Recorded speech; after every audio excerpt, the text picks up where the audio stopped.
Welcome back to The Broke Investor. My name is Crypto Antonio and I love silver. Before we get started, just want to let you know that nothing you see here is financial advice.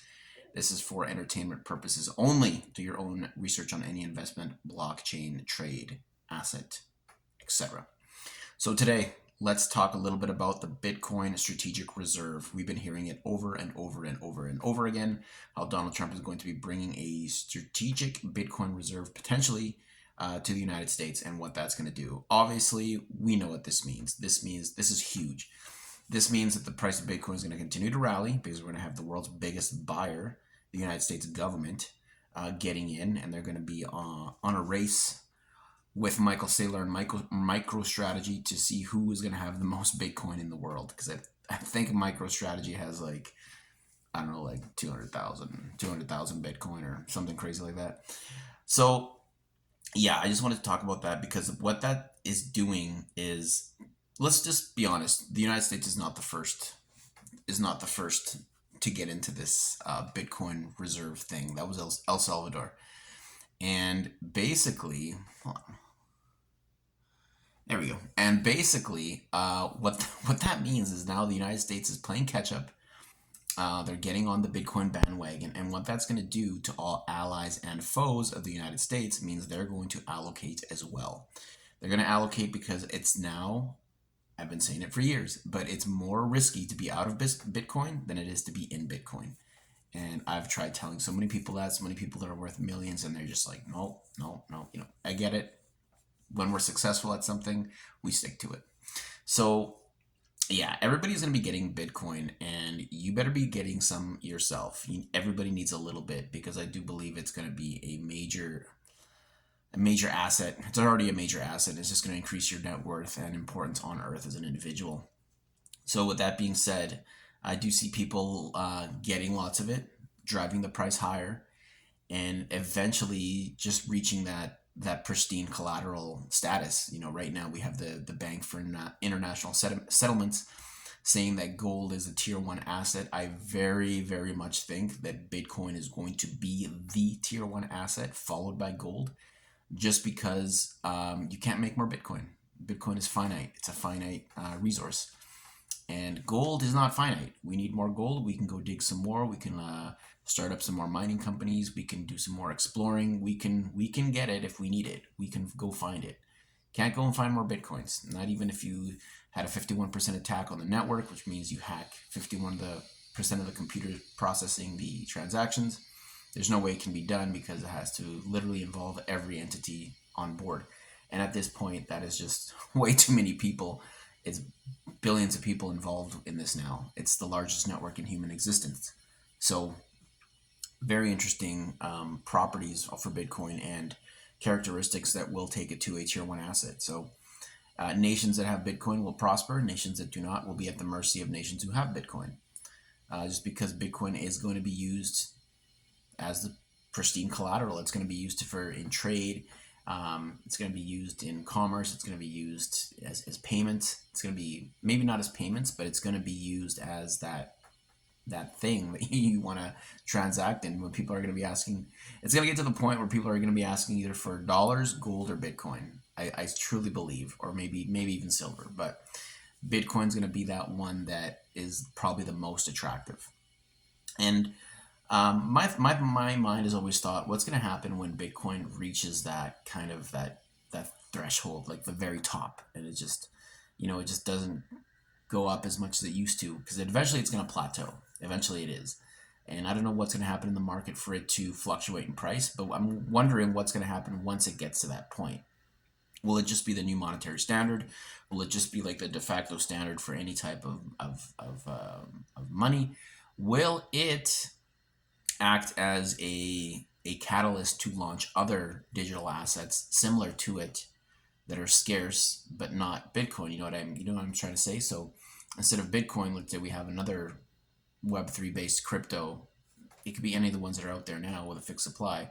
But what if, let's say, the BRICS get together or the governments of the world get together and say, okay, well, we don't have enough control over Bitcoin, we have our national reserves, cool, but we need something we have full control over, because we know that governments like to have full control of a lot of things, including the money supply.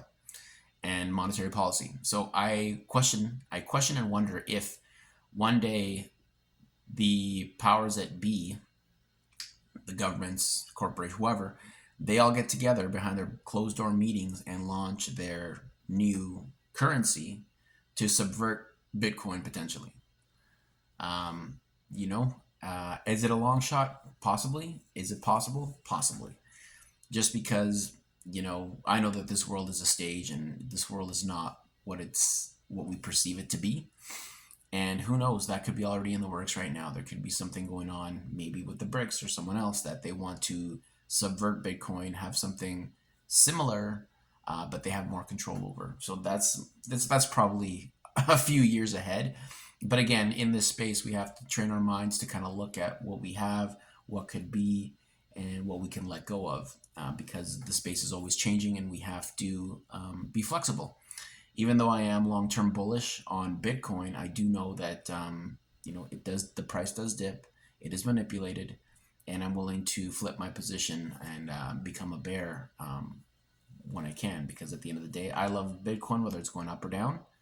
I love it either way, and I have no problem switching my position.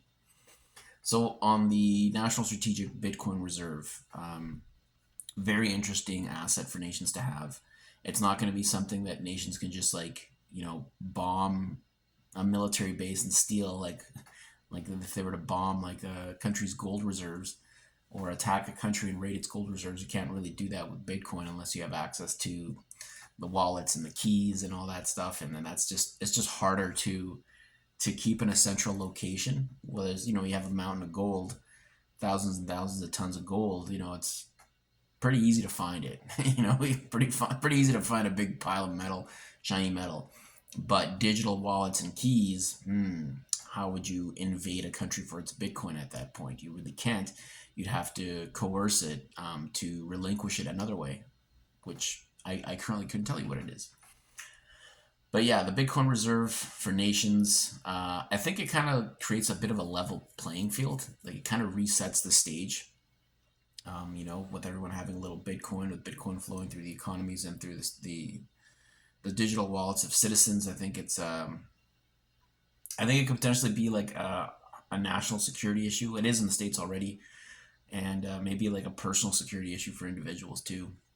That as it goes up in price, they're saying, people are saying like crazy $20 million Bitcoin. Like some of the analysts out there, the big fund managers, they're saying $20 million Bitcoin. And again, does that mean that a Bitcoin is worth $20 million, or does that mean that the U.S. dollar is worth that much less, is worth like 100 times less what it's worth now? So always things to think about when we're living in this dollar dominated economy, with these new asset classes rising. So that's it on the Bitcoin Reserve. That's all I got for that. Let's go on to neobanks now, which is something I've been wanting to talk about for a while. Neobanks are these new banks that are being formed that operate as a traditional bank and all the functions and services of a traditional bank, but also have this new element to them where they can custody cryptocurrencies, digital assets, and other digital, basically anything, basically digital assets. Put it that way. Let's keep it simple. So neobanks, they're popping up everywhere. They're huge in Wyoming. Senator Cynthia Lummis of Wyoming, I believe that's her state. Big proponent. She was the one that initially got the idea rolling on the National Bitcoin Reserve for the states. And her state is probably one of the most pro-crypto states in the United States. Neobanks everywhere. And they're moving legislation to start dealing in digital assets, digital currencies.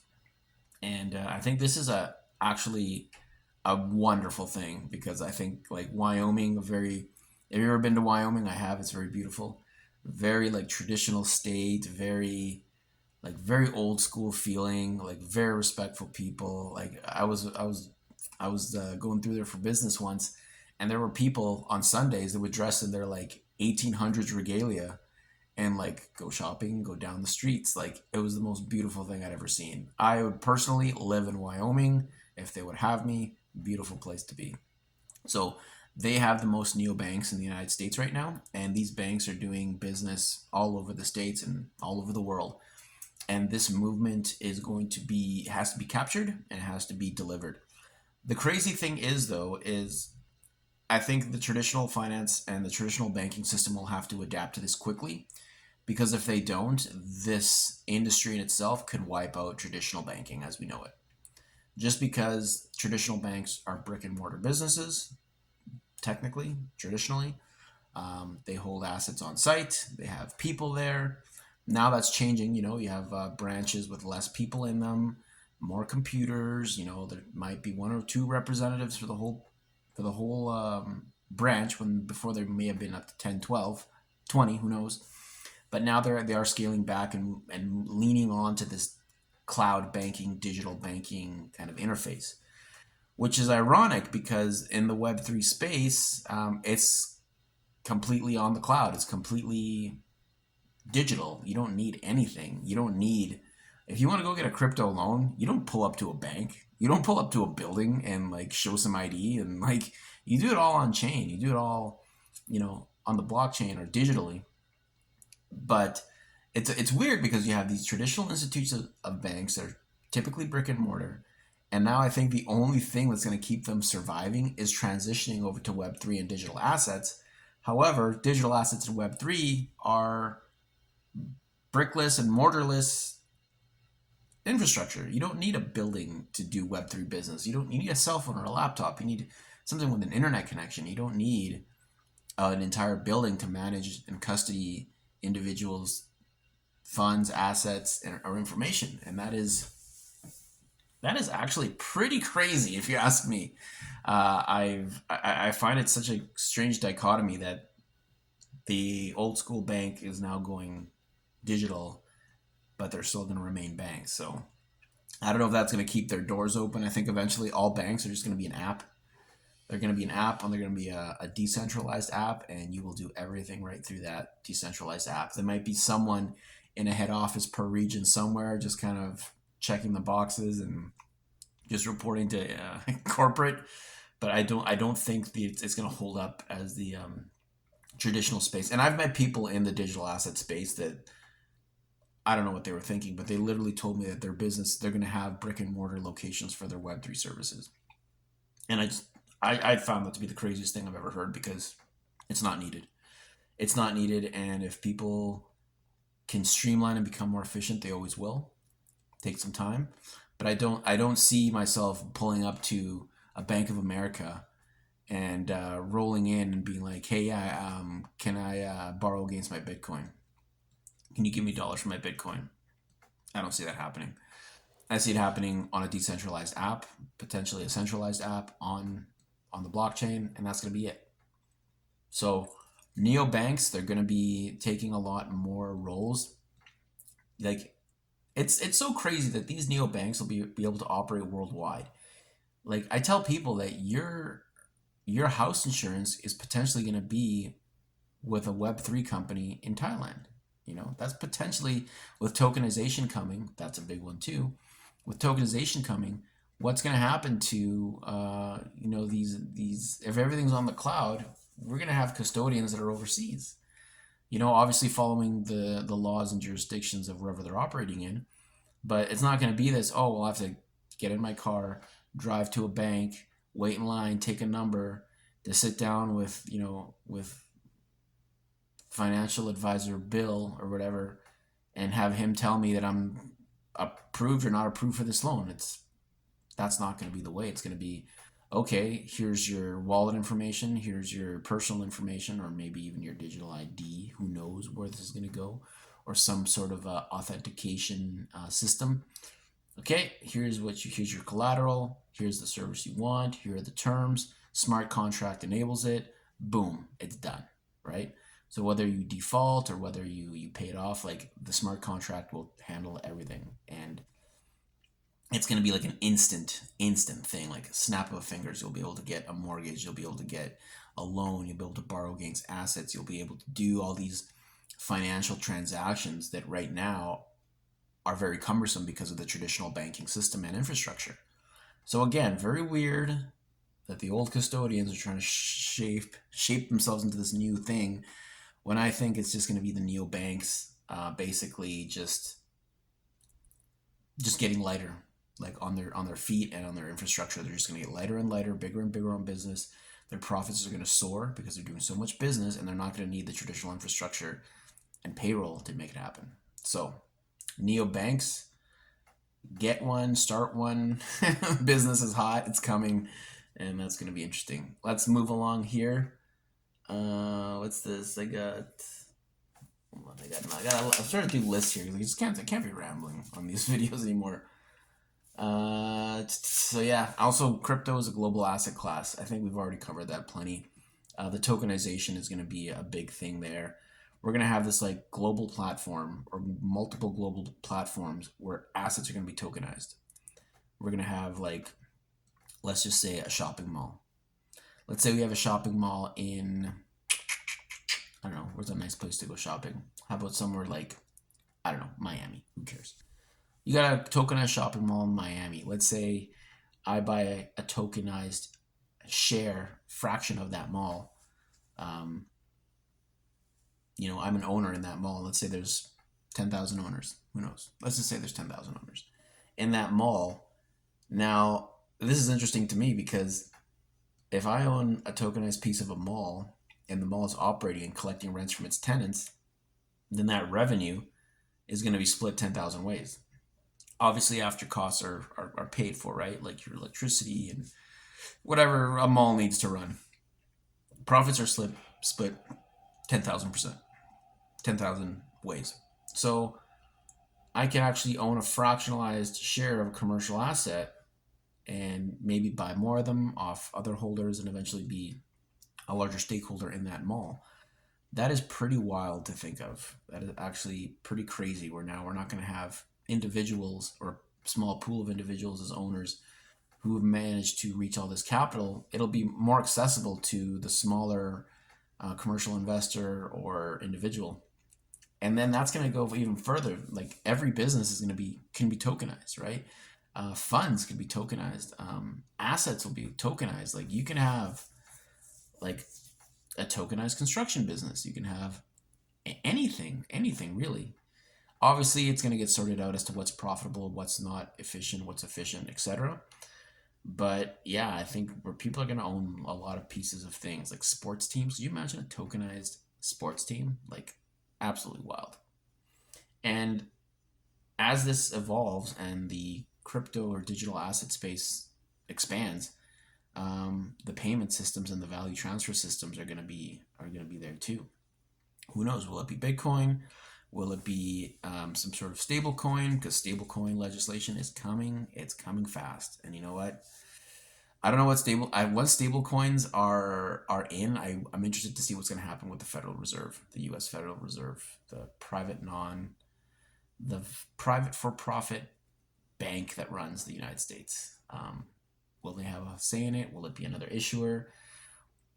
Because it's a lot, because technically the U.S. Federal Reserve is who issues the dollars, yet we have dollars being created overseas by not them and still in the U.S. dollar system. So that's going to add to the complexity and add another layer with the digital dollar or the stablecoin legislation. That we have to revisit that. We have to talk stablecoins big time. But I'm gonna get out of this soon. My last topic here I wanted to talk about. Digital asset class, global asset class, stablecoins, crypto. Whew, crazy stuff. All right, so Bitcoin has not dipped below 90K in a while. I mean, we have little flash dips, little wicks of candles touching like our 89, 88Ks, but we haven't held below 90K. So what that tells me is even though the market is currently exhausted, floating at around $105,000 today after the FOMC meeting, which gave it a little bit of a pump here. Not much. It went up like $2,000 in a day, which is nothing for Bitcoin. But we have not seen consistent lows below 90,000. Like we have kind of held above it, which tells me that whenever it gets close to that level, people buy. And whenever it gets close to 109, people sell. So our operating range is quite tight right now. We're not seeing the fear we were seeing of people just like unloading their Bitcoin because they all fear it's going to go to zero. I think the the idea of Bitcoin going to zero is starting to disappear in a lot of people. Because the people that usually say that are people that don't understand it, right? People that don't understand it, or they're so comfortable in what they're invested in that they just refuse to entertain the idea. But literally, Bitcoin is holding above 90K and pushing up towards that. Like we're only $4,000 away from an all time high, right? But with the way it's moving or the lack thereof, are we at the top? Is the market exhausted? I don't know. I don't think we're at the top, but I do think the market is exhausted. I do think that the buying that has happened, and what's kind of keeping the price in the range right now is short-term leverage traders, potentially even short-term spot traders. I don't know, but definitely the leverage traders are what's making the price oscillate between that 90 to 105, $107,000 range, and I think we're going to see that for a while. Kind of like what happened back in, let's see, when did we see that? Kind of between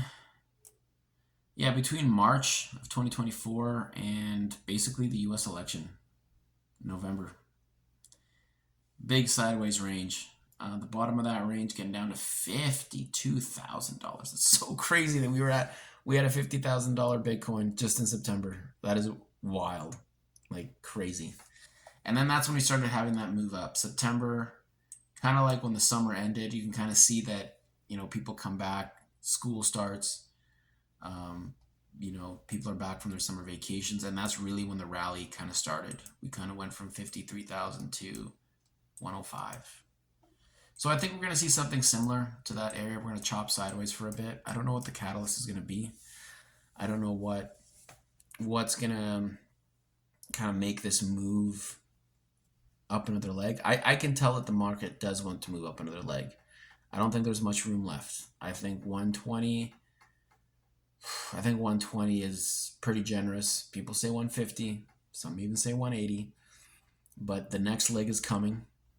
And the craziest thing is retail investors are not here. The excitement I'm seeing for Bitcoin now is just by like big money investments, big money firms, the leaders of large organizations, the leaders of countries. They're the ones that are bullish on Bitcoin right now and acting on it.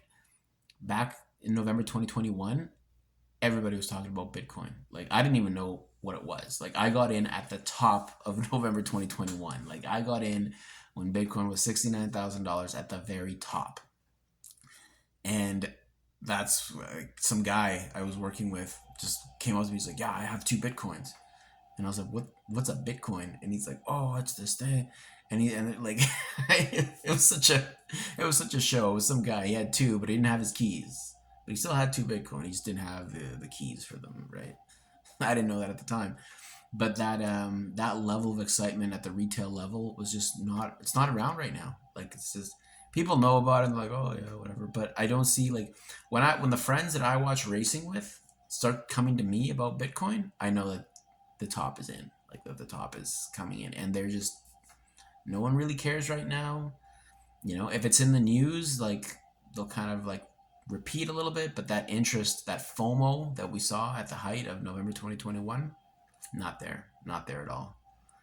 So I don't know if it's going to be the big institutions that get their people on it, like if they're going to start putting ads up in their offices, or all these companies, the Fidelities, the BlackRocks, anyone who runs a pension fund, they're going to start sending letters out to all the individual pensioners and saying, "Hey, we have this new product, call your representative and buy some." Or is there going to be some bigger catalyst that gets it going? I don't know.